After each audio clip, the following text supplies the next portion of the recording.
Good morning saga माने जय जगन्नाथ। तो सागा माने सकाळे उठी मबे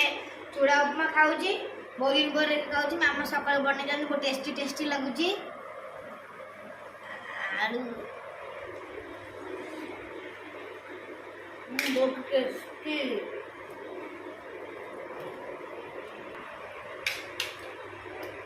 तो सागा माने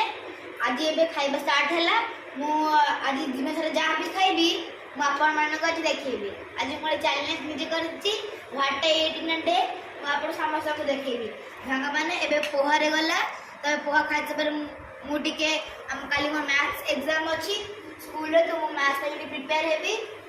पर ऑलरेडी साइंस और हिंदी सर जाइछि तो काली मैथ्स हम गोटे दिन छाडी की एग्जाम तो एबे पोहा हैला देखिया लंच को कोन होछि। सागा माने एबे पाठ पढ़ी की उठिले लंच रे बढ़िया खाद्य होइछे अपन देखि पूरा आटी नाड़ा भरिया देखिए देखंतु भात सुकुआ हां टेस्टी होगा तो काकुड़ी साने फर्स्ट बाइट नवा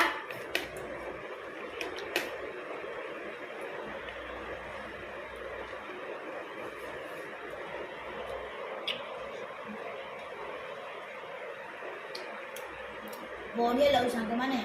बढ़िया आज एरा मामा बने बहुत टेस्टी लगुच।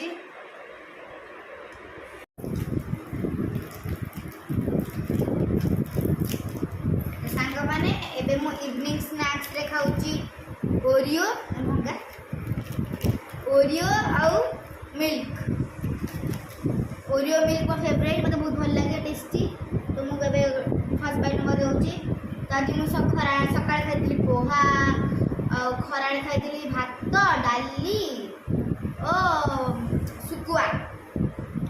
बेगो डिप करे जाउची सोरो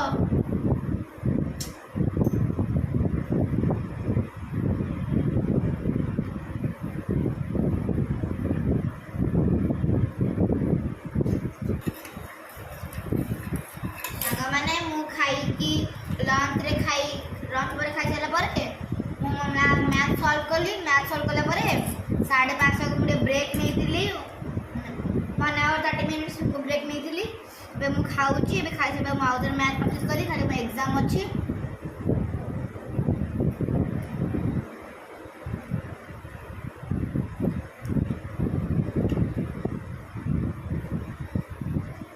ओरियो और मिल्क है मो फेवरेट खाद्य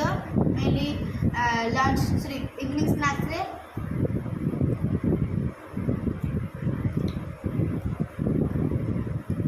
व्हाइट क्रीम को मिल्क मत तो भल लगे भल लगुच मत मैं क्षीर को चॉकलेट मिल्क भल लगे जो चॉकलेट